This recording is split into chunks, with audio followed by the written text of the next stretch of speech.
دنیا کے اندر بہت سی قومیں پائی جاتی ہیں جو مسلمان نہیں ہیں، اور جو مسلمان نہیں ہیں ان کے بارے میں اللہ قرآن کریم کے اندر فرماتے ہیں کہ یہ لوگ گھاٹے والے ہیں، یہ دھوکے میں پڑے ہوئے انسان ہیں۔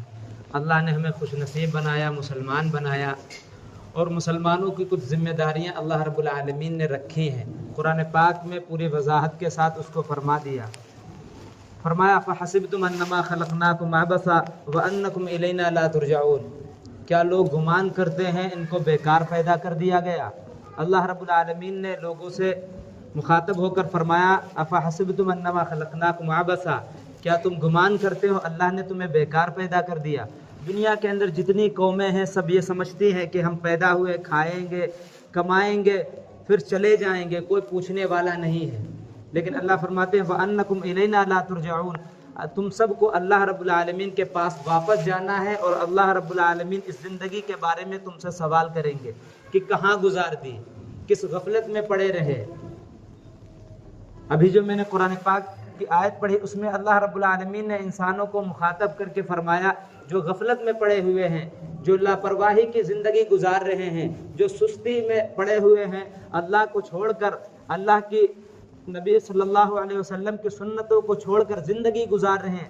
اللہ فرماتے ہیں هل ينظرون الا ان تأتيهم الملائکہ، کیا تم کس چیز کا انتظار کر رہے ہو؟ تم کب نیک اعمال کرو گے؟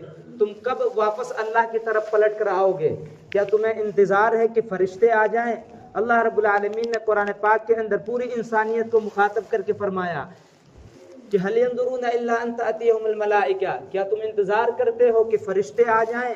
جب تم نیک اعمال کرو گے فرشتے تم سے آئیں اور کہیں کہ چلو اذان ہو چکی ہے، چلو اللہ بلا رہے ہیں، تب تم آؤ گے۔ یہ جو مسجدوں سے اذان دی جاتی ہے، مؤذن کے ذریعے بلایا جاتا ہے لوگوں کو، یہ تمہارے لیے کافی نہیں ہے؟ اللہ رب العالمین قرآن پاک کے اندر بڑی وضاحت کے ساتھ کھول کھول کر فرما دیا هل ينظرون الا ان تأتيهم الملائکہ، تم کس چیز کے انتظار میں بیٹھے ہو؟ کس چیز کا انتظار کر رہے ہو؟ آج مسجدوں کے اندر، اور مسجدیں ہماری خالی ہیں، ویران ہیں، مسجدیں آنسو بہا رہی ہیں، لیکن لوگ انتظار میں بیٹھے ہیں۔ کس چیز کا انتظار کر رہے ہو؟ اللہ فرماتے ہیں هل ينظرون الا ان تأتيهم الملائکہ، کیا تم انتظار کرتے ہو کہ فرشتے آ جائیں تب تم نیک اعمال کرو گے، تب تم اللہ کو راضی کرنے والے کام کرو گے، تب تم رسول اکرم صلی اللہ علیہ وسلم کے سنتوں کے مطابق سنتیں پوری کرو گے؟ کب تم اللہ کے حکموں پر کھڑے ہوگے؟ اللہ کے نبی صلی اللہ علیہ وسلم دنیا کے اندر آئے، قرآن لے کر آئے، یہ قرآن تمہارے لیے کافی نہیں ہے کیا؟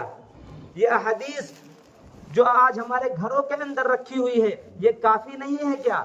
اللہ رب العالمین انسانوں سے شکوہ کر رہے ہیں یا ایھا الانسان ما غرک بربک الکریم، اے انسانوں تمہیں کیا ہو گیا؟ تمہیں کس چیز نے اللہ رب العالمین کی عبادت سے دھوکے میں ڈال رکھا ہے؟ تم کہاں غفلت کی زندگی گزار رہے ہو؟ اگر آج ہم قرآن مجید پڑھتے، اللہ کے نبی صلی اللہ علیہ وسلم کی احادیث پڑھتے، ہم تب جانتے کہ اللہ رب العالمین نے اپنے بندوں سے کتنی وضاحت کے ساتھ قرآن پاک کے اندر، احادیث کے اندر کتنے پیار سے سمجھایا، پھر بھی انسان باز نہیں آئے، پھر بھی انسان اللہ کی نافرمانی پر اتر چکے ہیں، رسول اکرم صلی اللہ علیہ وسلم کی سنتوں کو چھوڑ چکے ہیں۔ اللہ فرماتے ہیں اور کیا تم انتظار کرتے ہو کہ فرشتے آ جائیں تب تم نیک اعمال کرو گے؟ او یاتی ربک، یا تمہارا رب خود آ جائے۔ ابھی اللہ نے ہمیں وقت دیا ہے، مہلت دی ہے، یہ کس لیے زندگی دی ہے؟ یہ کھانے کمانے کے لیے نہیں ہے۔ کھانے کمانے کے لیے تو کافر بھی کھانے کھا رہے ہیں، کما رہے ہیں، جی رہے ہیں دنیا کے اندر، لیکن مسلمانوں کے اوپر ایک ذمہ داری ڈالی تھی، دین کی ذمہ داری ڈالی تھی، رسول اکرم صلی اللہ علیہ وسلم کی سنتوں کو پورا کرنے کی ذمہ داری ڈالی تھی، قرآن کے مطابق زندگی گزارنے کی ذمہ داری اللہ رب العالمین نے ڈالی تھی۔ اگر ایسے ہی ہم زندگی گزارتے جیسے غیر گزار رہے ہیں تو ہماری زندگی میں ان کی زندگی میں کیا فرق ہو؟ جیسے کافر زندگی گزار رہے ہیں، آج ہم مسلمانوں کے اندر بڑے طبقے کے اندر لوگ ویسی ہی زندگی گزار رہے ہیں۔ وہ بھی صبح اٹھتے ہیں دنیا کمانے کے پیچھے پڑ جاتے ہیں، ہم بھی صبح اٹھتے ہیں دنیا کمانے کے پیچھے پڑ جاتے ہیں۔ دنیا کی محبت آج ہمارے دلوں کے اندر آ چکی ہے۔ جس دل کے اندر دنیا کی محبت آ جاتی ہے، اللہ کی محبت اس دل سے نکل جاتی ہے۔ جب اللہ کی محبت نکل جائے گی تو ہم اللہ کی عبادت کہاں سے کریں گے؟ آج ہمارے دلوں کے اندر اللہ کی محبت نہیں ہے، دنیا کی محبت ہے، اور دنیا کی محبت جس دل کے اندر آ جاتی ہے پھر انسان گناہ کرتا ہے، پھر گناہ کو گناہ نہیں سمجھتا۔ آج ہم میں سے کتنے لوگ رسول اللہ صلی اللہ علیہ وسلم کی سنتوں کو چھوڑتے ہیں لیکن گناہ نہیں سمجھتے، اللہ کے رسول صلی اللہ علیہ وسلم کے طریقوں کو پیروں سے روندتے ہیں لیکن گناہ نہیں سمجھتے۔ جب تم گناہ نہیں سمجھو گے تو توبہ کرنے کی بھی اللہ توفیق نہیں دیں گے، توبہ کی بھی توفیق نہیں ہوگی، ہم ایسے ہی چلے جائیں گے مر کے، پھر اللہ کی قسم ہمیں پچھتانا پڑے گا، ہمیں اللہ کی قسم رونا پڑے گا۔ اللہ نے ہمیں زندگی دی ہے اور بتا دیا ہے یہ رسول اکرم صلی اللہ علیہ وسلم کی سنتوں کے مطابق گزارنا ہے، تمہیں قرآن کے مطابق گزارنا ہے۔ تم امت مسلمہ ہو، تمہاری تعریف اللہ رب العالمین نے قرآن پاک کے اندر کر ڈالی تھی۔ کیا فرمایا تھا؟ کنتم خیر امت اخرجت للناس، کہ تم بہترین امت ہو۔ آج اگر رسول اکرم صلی اللہ علیہ وسلم ہمیں دیکھ لیتے کہ یہ وہی امت ہے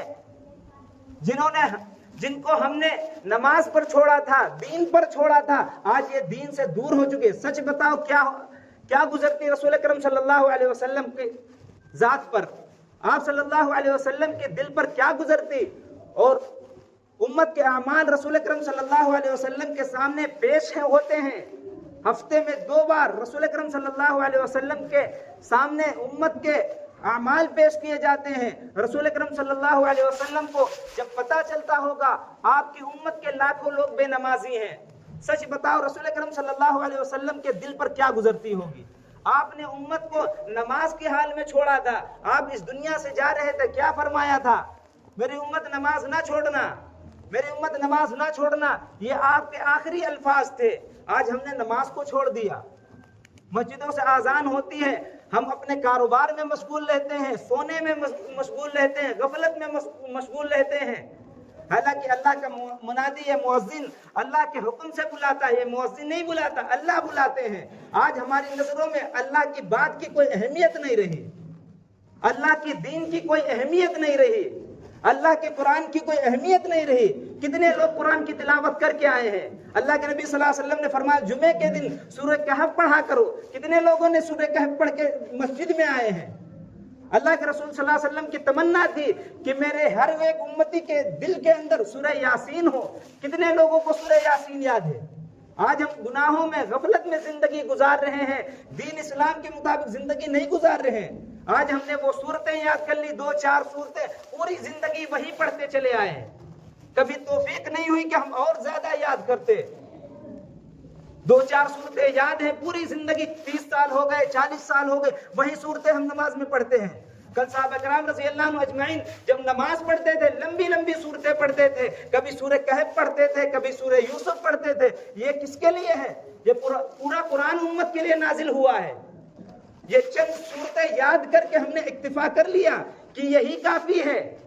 اللہ کے رسول صلی اللہ علیہ وسلم کیا فرماتے ہیں؟ میرا دل چاہتا ہے میرے ہر ایک امتی کے دل کے اندر سورہ یاسین ہو، یہ قرآن کریم کا دل ہے۔ آج ہم کو کہاں یاد ہے؟ آج ہمیں مہلت نہیں دنیا کمانے سے، آج ہمیں فرصت نہیں نماز پڑھنے سے، آج ہمیں اللہ کی باتوں پر یقین نہیں ہے، رسول اکرم صلی اللہ علیہ وسلم کی باتوں پر یقین نہیں ہے، مرنے پر یقین نہیں ہے، آخرت پر یقین نہیں ہے۔ ہم صرف زبان سے کہتے ہیں کہ ہمیں اللہ پر یقین ہے، آخرت پر یقین ہے، لیکن اللہ کی قسم اگر یقین ہوتا ہماری مسجدیں ویران نہیں ہوتی، ہمارے گھروں سے گانے کی آواز نہیں آتی، ہمارے گھروں سے خرافات گالیوں کی آواز نہیں آتی، اللہ کی قسم قرآن کی آواز آتی ہمارے گھروں سے، ہمارے گھروں سے صبح قرآن کریم کی آواز آتی۔ لیکن کتنے گھر ہیں جن گھروں سے آج قرآن کریم کی تلاوت ہوتی ہے؟ جب ہم خود پڑھنا نہیں جانتے اپنے بچوں کو بھی نہیں پڑھاتے۔ آج ہم اپنے بچوں کو دینی تعلیم نہیں دیتے، دنیا کی تعلیم دیتے ہیں، لیکن دنیا کی تعلیم دینا بھی ضروری ہے، دین کی تعلیم بھی دیں، دین کی تعلیم بھی دیں، اور ان کو اچھا سے اچھا طریقہ جو رسول اکرم صلی اللہ علیہ وسلم دین ہمیں دے کر گئے ہیں وہ ان کو سکھانا چاہیے، ہماری ذمہ داری ہے، ورنہ کل قیامت کے دن یہ بچے